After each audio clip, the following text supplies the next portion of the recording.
everybody, it's Christina Moore. I'm here today to share a couple of tips, things that I saw this week on the various platforms that I manage. Nothing major, just some little tweaks to the various platforms, couple little time savers that as a social media manager, I love, and so I figured I would just shoot a video and share them with you. With that being said, I want to start off with LinkedIn. So this week on LinkedIn, one thing I noticed that I manage various pages, company pages on LinkedIn. And before, I would always have to, if I was looking at my news feed, copy and paste that into that company page. Well, now they finally caught up, praise God, with Facebook. And so now you can basically share that content directly over from your news feed to that company page, which again is a little time saver, and I'll take that. In regards to content, one of the other things I noticed that they have, and if you haven't been on your company page in a while, or maybe even paid attention to this, is that you have a content page. On that content page, basically you can fill that with trending topics in your industry. Just all you have to do is go there. LinkedIn will walk you through it and just pick out various topics, and then it will populate it with a bunch of articles, and you can share those articles directly over into your LinkedIn page. And again, I'll take that. Social media managers, we don't have enough hours in the day, right? And if you're like me, your brain is just constantly going and thinking of ways to help improve your business and make the phone ring for your clients. And so I'm going to take any help that LinkedIn gives me. I'm super excited. LinkedIn has made some changes over the years, and it's been a good thing. For a long time, hashtags were kind of a no-no on LinkedIn, and now you can actually follow those hashtags. Heck, LinkedIn actually they suggest hashtags when you're posting content, and so they've really evolved, and it's kind of a good thing, and I'm excited about this being on this platform. The last thing that I have for LinkedIn that I noticed, it was something when I'd visited a couple of pages that I had started years ago, and I went back to revisit them, is LinkedIn is really pushing business owners to complete their company pages. And so they're basically telling you, if you complete your company page, you should see a 30% increase in activity.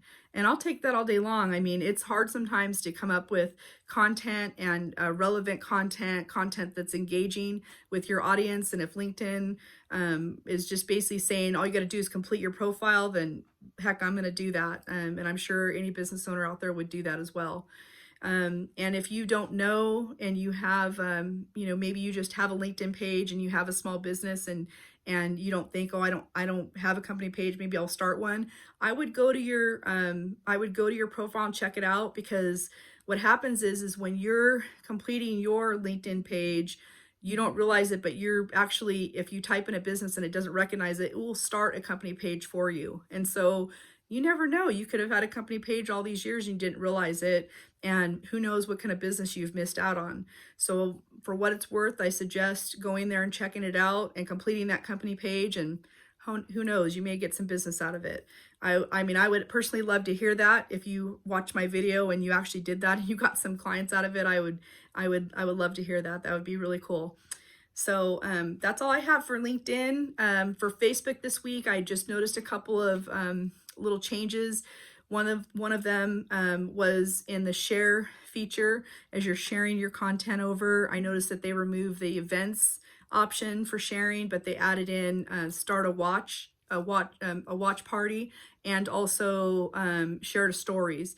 I noticed they added those in that, and that's a good thing. Stories is becoming something that's becoming more and more popular on Instagram and Facebook, and honestly, you're getting unique eyeballs on both those platforms, so you might as well use it. So that was kind of a good upgrade, I think, on Facebook's part. The other thing on Facebook, which was a little bit tricky for me this last week, was for company pages, for business pages that have locations. And you have this option, if you didn't know, if you've got multiple businesses in different areas, you can have one main page, and then you can have location pages that are attached to that one main page. And so, most people that have, or business owners that have a website, they push everybody to that one Facebook page. Well, now you're able to, if you didn't know, you can have that, and then there's a side tab that people can click on and they can see all of your locations throughout the US. Once they click on that, a map will open up and it'll show them different areas and they can actually click and go to that page. I like that Facebook did that about 4 years ago, I think, because people can check in to their local area. It shows that local community where that business is. They don't have to check into their corporate office, which could be in a different state. It expands the digital footprint of that business. People can tag, they can tag their location in that, and I like it. It's just something that I really I use a lot for my businesses that have multiple stores. But the thing that they did this week, and it kind of sucked for me. I was doing a live webinar and I always push that.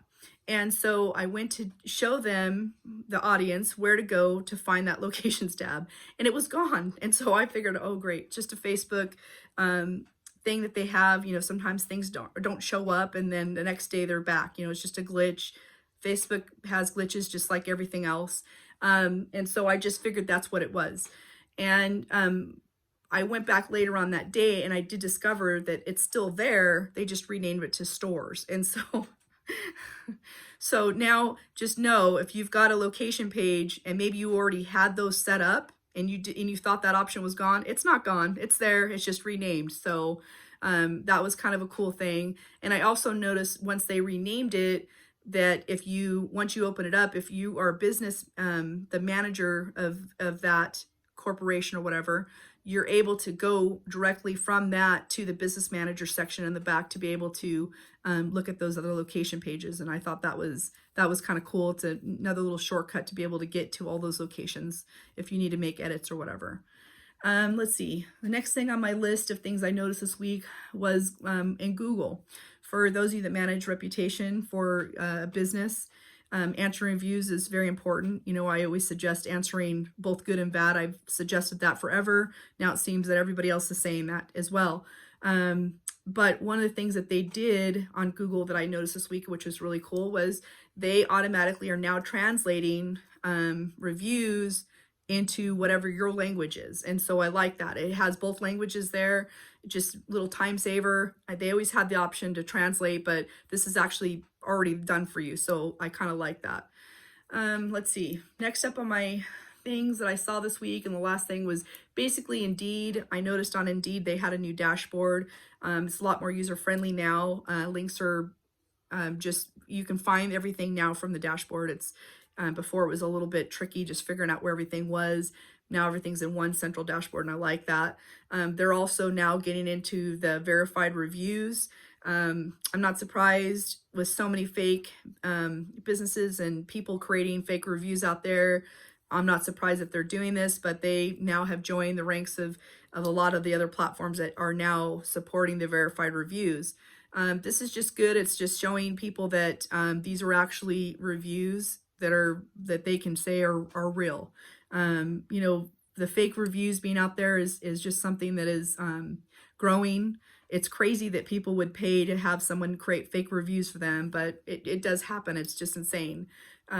There's fake businesses that are created on Google, and you know, a lot of business owners are losing money because of that. They don't even realize it, that there's you know, a fake business that's ranking above them and with fake reviews, and it's hurting them. And so it's kind of good to see Indeed go there. I'm not surprised, and I'm sure we're going to see other platforms join them as well. Anyway, that's all I have for today. Thank you for taking the time to watch this video. If you've seen things across the web this week that have changed, I would love to know that. Put it in a comment below. I'm always up for learning new things. I'm online all the time, but you know, there's no way I'd know everything. And I'm always helpful to have, I'm thankful to have help in regards to tips that you see out there. So again, comment in the box below, and I'll thank you up front for that. And I hope everybody has a great rest of their week, and I will talk to you soon.